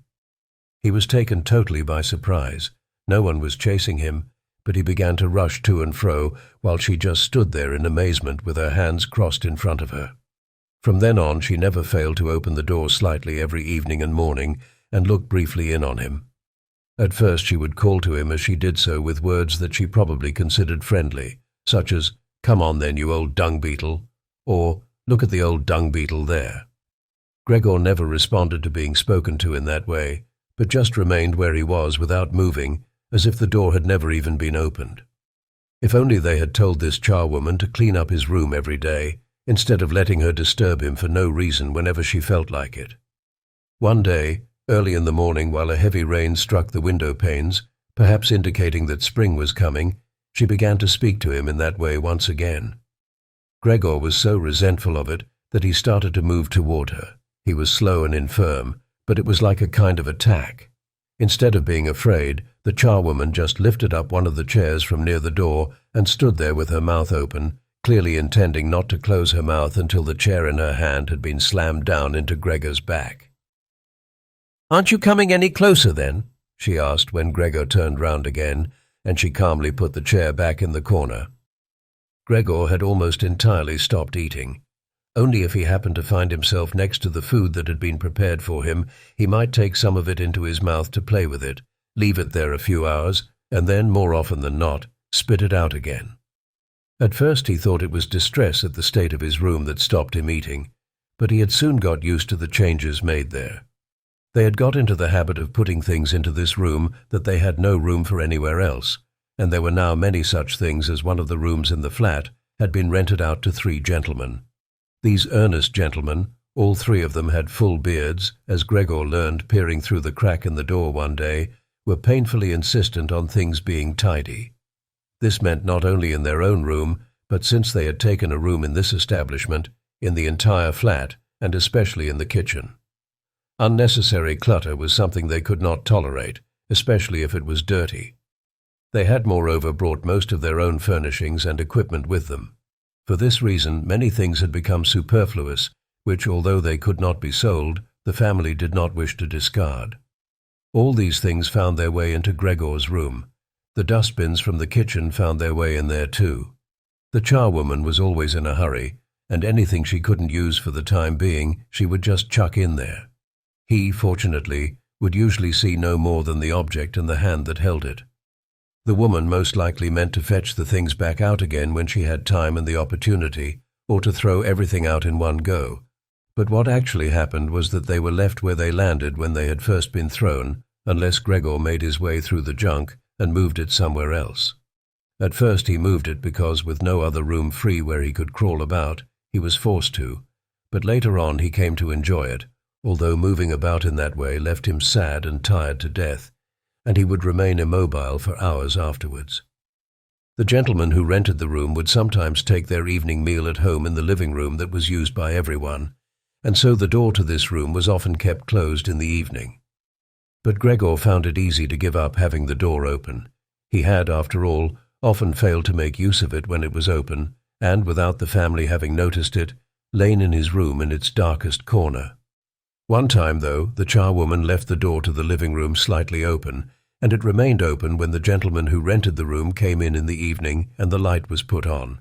They sat up at the table where, formerly, Gregor had taken his meals with his father and mother. They unfolded the serviettes and picked up their knives and forks. Gregor's mother immediately appeared in the doorway with a dish of meat, and soon behind her came his sister with a dish piled high with potatoes. The food was steaming and filled the room with its smell. The gentlemen bent over the dishes set in front of them as if they wanted to test the food before eating it, and the gentleman in the middle, who seemed to count as an authority for the other 2, did indeed cut off a piece of meat while it was still in its dish, clearly wishing to establish whether it was sufficiently cooked or whether it should be sent back to the kitchen. It was to his satisfaction, and Gregor's mother and sister, who had been looking on anxiously, began to breathe again and smiled. The family themselves ate in the kitchen. Nonetheless, Gregor's father came into the living room before he went into the kitchen, bowed once with his cap in his hand, and did his round of the table. The gentlemen stood as one and mumbled something into their beards. Then, once they were alone, they ate in near-perfect silence.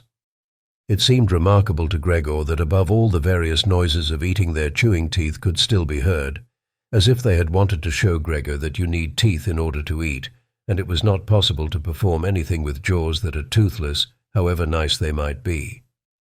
"I'd like to eat something," said Gregor anxiously, "but not anything like they're eating.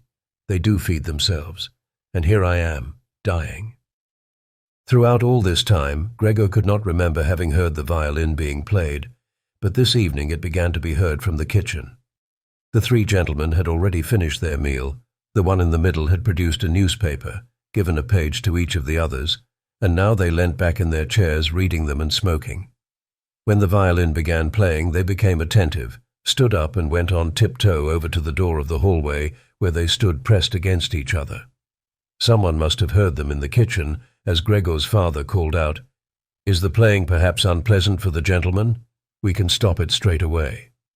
"On the contrary," said the middle gentleman, "would the young lady not like to come in and play for us here in the room, where it is, after all, much more cozy and comfortable?" "Oh yes, we'd love to," called back Gregor's father, as if he had been the violin player himself.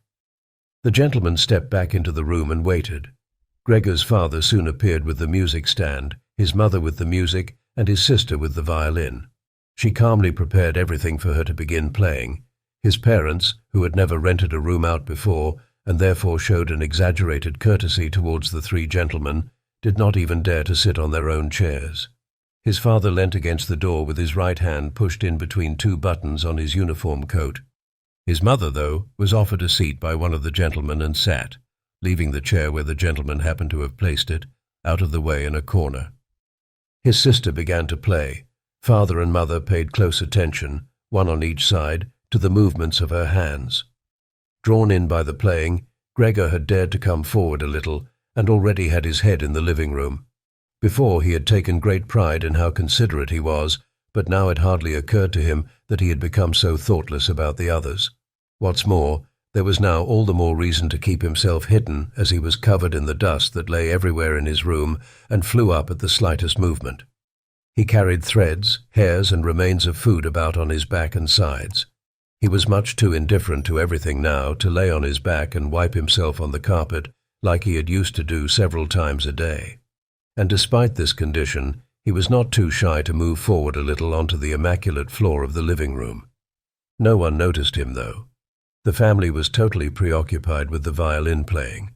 At first, the three gentlemen had put their hands in their pockets and come up far too close behind the music stand to look at all the notes being played, and they must have disturbed Gregor's sister.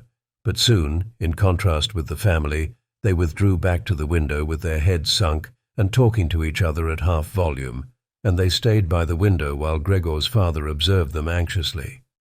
It really now seemed very obvious that they had expected to hear some beautiful or entertaining violin playing, but had been disappointed, that they had had enough of the whole performance, and it was only now out of politeness that they allowed their peace to be disturbed. It was especially unnerving, the way they all blew the smoke from their cigarettes upwards from their mouth and noses. Yet Gregor's sister was playing so beautifully. Her face was leant to one side, following the lines of music with a careful and melancholy expression. Gregor crawled a little further forward, keeping his head close to the ground so that he could meet her eyes if the chance came. Was he an animal, if music could captivate him so? It seemed to him that he was being shown the way to the unknown nourishment he had been yearning for. He was determined to make his way forward to his sister and tug at her skirt to show her she might come into his room with her violin, as no one appreciated her playing here as much as he would. He never wanted to let her out of his room, not while he lived anyway. His shocking appearance should for once be of some use to him. He wanted to be at every door of his room at once to hiss and spit at the attackers. His sister should not be forced to stay with him, though, but stay of her own free will.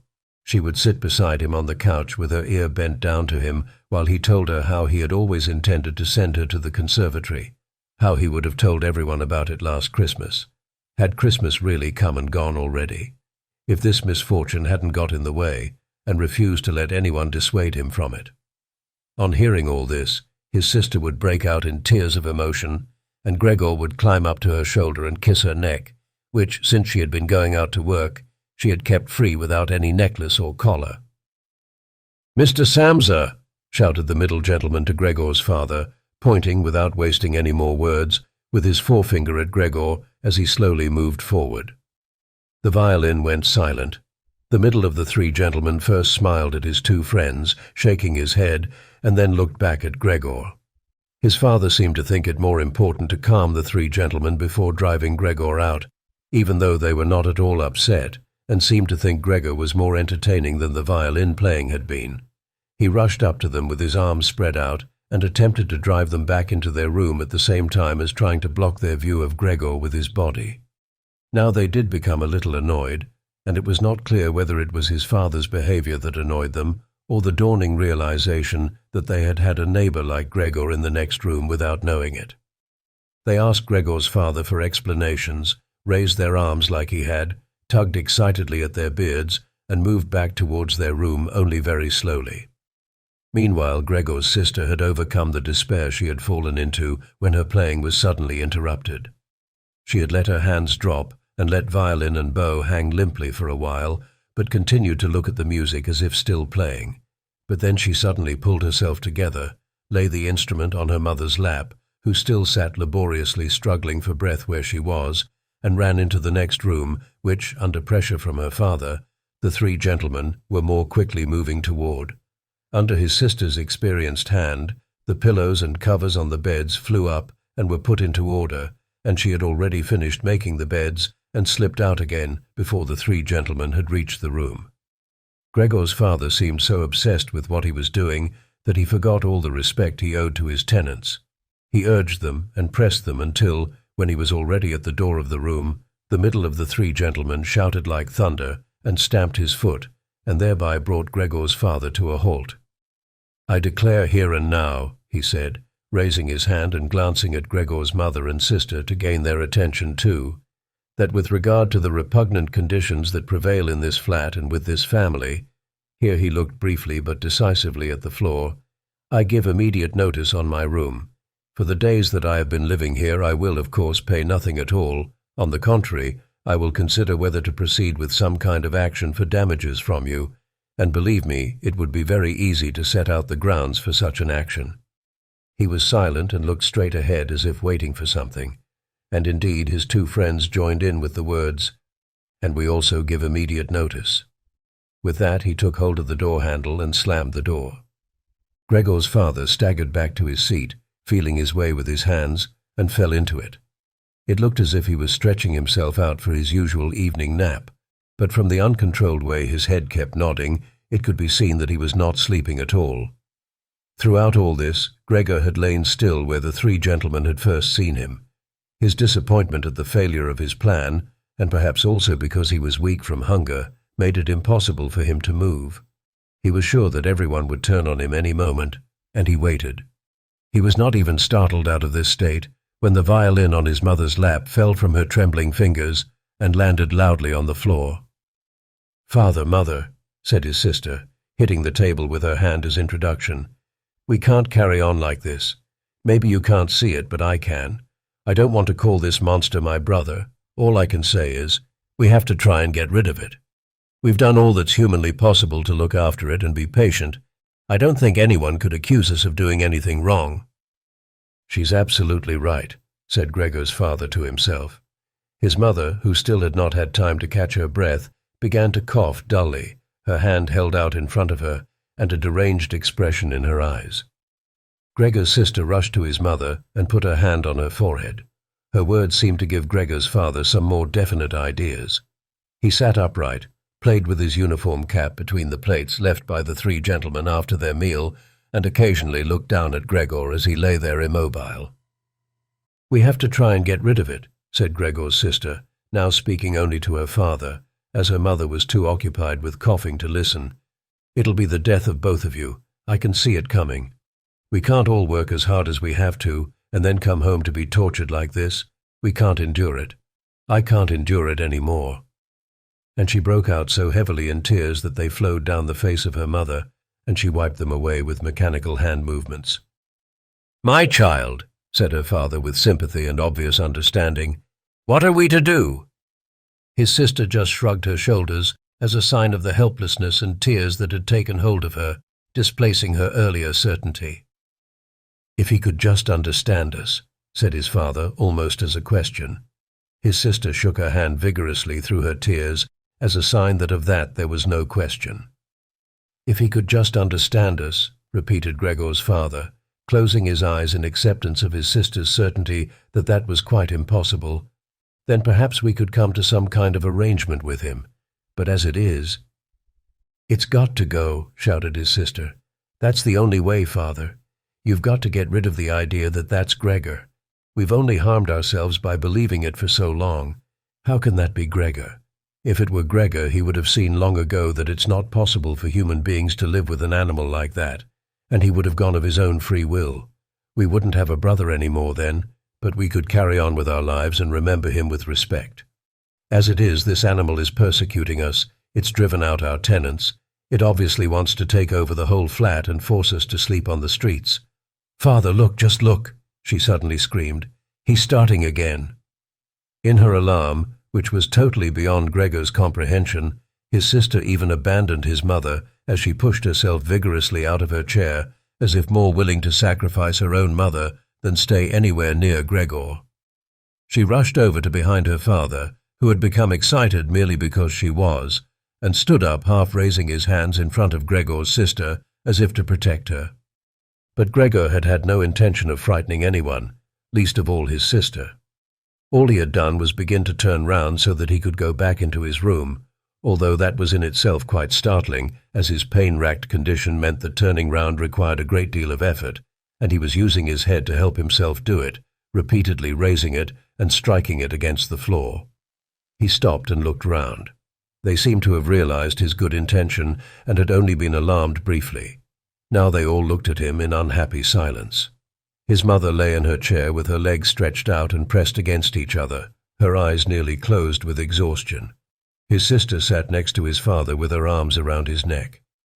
"Maybe now they'll let me turn round," thought Gregor, and went back to work. He could not help panting loudly with the effort, and had sometimes to stop and take a rest. No one was making him rush any more. Everything was left up to him. As soon as he had finally finished turning round, he began to move straight ahead. He was amazed at the great distance that separated him from his room, and could not understand how he had covered that distance in his weak state a little while before and almost without noticing it. He concentrated on crawling as fast as he could, and hardly noticed that there was not a word, not any cry from his family to distract him. He did not turn his head until he had reached the doorway. He did not turn it all the way round as he felt his neck becoming stiff, but it was nonetheless enough to see that nothing behind him had changed. Only his sister had stood up. With his last glance he saw that his mother had now fallen completely asleep. He was hardly inside his room before the door was hurriedly shut, bolted and locked. The sudden noise behind Gregor so startled him that his little legs collapsed under him. It was his sister who had been in so much of a rush. She had been standing there waiting and sprung forward lightly. Gregor had not heard her coming at all, and as she turned the key in the lock she said loudly to her parents, "At last." "What now then?" Gregor asked himself as he looked round in the darkness. He soon made the discovery that he could no longer move at all. This was no surprise to him. It seemed rather that being able to actually move around on those spindly little legs until then was unnatural. He also felt relatively comfortable. It is true that his entire body was aching, but the pain seemed to be slowly getting weaker and weaker, and would finally disappear altogether. He could already hardly feel the decayed apple in his back, or the inflamed area around it, which was entirely covered in white dust. He thought back of his family with emotion and love. If it was possible, he felt that he must go away even more strongly than his sister. He remained in this state of empty and peaceful rumination until he heard the clock tower strike 3 in the morning. He watched as it slowly began to get light everywhere outside the window too. Then, without his willing it, his head sank down completely, and his last breath flowed weakly from his nostrils. When the cleaner came in early in the morning, they'd often asked her not to keep slamming the doors, but with her strength and in her hurry, she still did, so that everyone in the flat knew when she'd arrived, and from then on it was impossible to sleep in peace. She made her usual brief look in on Gregor, and at first found nothing special. She thought he was laying there so still on purpose, playing the martyr. She attributed all possible understanding to him. She happened to be holding the long broom in her hand, so she tried to tickle Gregor with it from the doorway. When she had no success with that, she tried to make a nuisance of herself and poked at him a little, and only when she found she could shove him across the floor with no resistance at all did she start to pay attention. She soon realized what had really happened, opened her eyes wide, whistled to herself, but did not waste time to yank open the bedroom doors and shout loudly into the darkness of the bedrooms, "Come and have a look at this. It's dead, just lying there, stone dead." Mr. and Mrs. Samsa sat upright there in their marriage bed and had to make an effort to get over the shock caused by the cleaner before they could grasp what she was saying. But then, each from his own side, they hurried out of bed. Mr. Samsa threw the blanket over his shoulders. Mrs. Samsa just came out in her nightdress, and that is how they went into Gregor's room. On the way, they opened the door to the living room where Greta had been sleeping since the three gentlemen had moved in. She was fully dressed as if she had never been asleep, and the paleness of her face seemed to confirm this. "Dead?" asked Mrs. Samsa, looking at the charwoman inquiringly, even though she could have checked for herself and could have known it even without checking. "That's what I said," replied the cleaner, and to prove it she gave Gregor's body another shove with the broom, sending it sideways across the floor. Mrs. Samsa made a movement as if she wanted to hold back the broom, but did not complete it. "Now then," said Mr. Samsa, "let's give thanks to God for that." He crossed himself, and the three women followed his example. Greta, who had not taken her eyes from the corpse, said, "Just look how thin he was. He didn't eat anything for so long. The food came out again just the same as when it went in." Gregor's body was indeed completely dried up and flat. They had not seen it until then, but now he was not lifted up on his little legs, nor did he do anything to make them look away. "Greta, come with us in here for a little while," said Mrs. Samsa with a pained smile, and Greta followed her parents into the bedroom, but not without looking back at the body. The cleaner shut the door and opened the window wide. Although it was still early in the morning, the fresh air had something of warmth mixed in with it. It was already the end of March, after all. The three gentlemen stepped out of their room and looked round in amazement for their breakfasts. They had been forgotten about. "Where is our breakfast?" the middle gentleman asked the cleaner irritably. She just put her finger on her lips and made a quick and silent sign to the men that they might like to come into Gregor's room. They did so, and stood around Gregor's corpse with their hands in the pockets of their well-worn coats. It was now quite light in the room. Then the door of the bedroom opened, and Mr. Samsa appeared in his uniform, with his wife on one arm and his daughter on the other. All of them had been crying a little. Greta now and then pressed her face against her father's arm. "Leave my home, now," said Mr. Samsa, indicating the door and without letting the women from him. "What do you mean?" asked the middle of the three gentlemen, somewhat disconcerted, and he smiled sweetly. The other two held their hands behind their backs and continually rubbed them together in gleeful anticipation of a loud quarrel which could only end in their favor. "I mean just what I said," answered Mr. Samsa, and with his two companions went in a straight line towards the man. At first he stood there still, looking at the ground as if the contents of his head were rearranging themselves into new positions. "All right, we'll go then," he said, and looked up at Mr. Samsa as if he had been suddenly overcome with humility and wanted permission again from Mr. Samsa for his decision. Mr. Samsa merely opened his eyes wide and briefly nodded to him several times. At that, and without delay, the man actually did take long strides into the front hallway. His two friends had stopped rubbing their hands some time before and had been listening to what was being said. Now they jumped off after their friend, as if taken with a sudden fear that Mr. Samsa might go into the hallway in front of them and break the connection with their leader. Once there, all three took their hats from the stand, took their sticks from the holder, bowed without a word, and left the premises. Mr. Samsa and the two women followed them out onto the landing, but they had had no reason to mistrust the men's intentions, and as they leaned over the landing, they saw how the three gentlemen made slow but steady progress down the many steps. As they turned the corner on each floor, they disappeared and would reappear a few moments later. The further down they went, the more that the Samsa family lost interest in them. When a butcher's boy, proud of posture with his tray on his head, passed them on his way up and came nearer than they were, Mr. Samsa and the women came away from the landing and went, as if relieved, back into the flat. They decided the best way to make use of that day was for relaxation and to go for a walk. Not only had they earned a break from work, but they were in serious need of it. So they sat at the table and wrote 3 letters of excusal, Mr. Samsa to his employers, Mrs. Samsa to her contractor, and Greta to her principal. The cleaner came in while they were writing to tell them she was going. She'd finished her work for that morning. The three of them at first just nodded without looking up from what they were writing, and it was only when the cleaner still did not seem to want to leave that they looked up in irritation. "Well?" asked Mr. Samsa. The charwoman stood in the doorway with a smile on her face as if she had some tremendous good news to report, but would only do it if she was clearly asked to.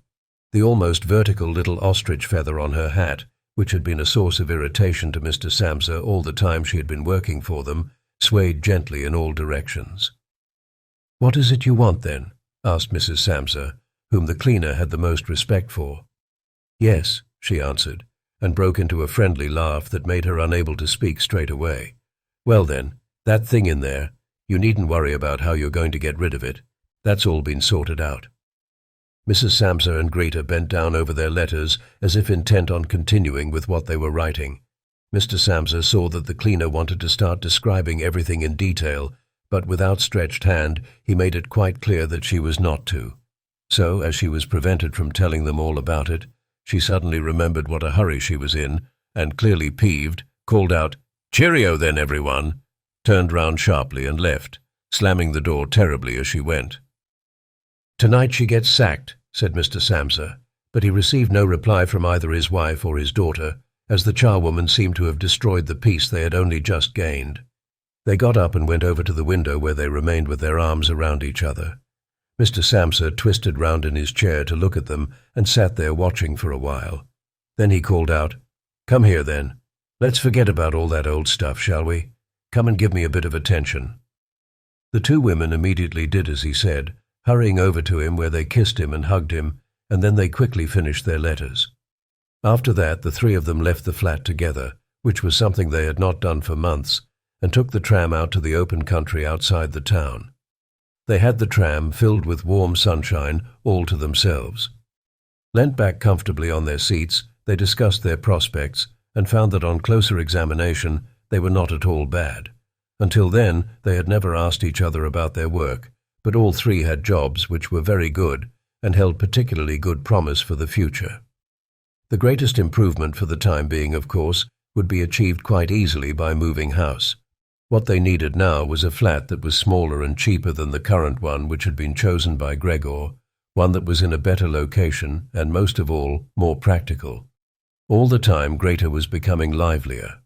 With all the worry they had been having of late, her cheeks had become pale, but while they were talking, Mr. and Mrs. Samsa were struck, almost simultaneously, with the thought of how their daughter was blossoming into a well-built and beautiful young lady.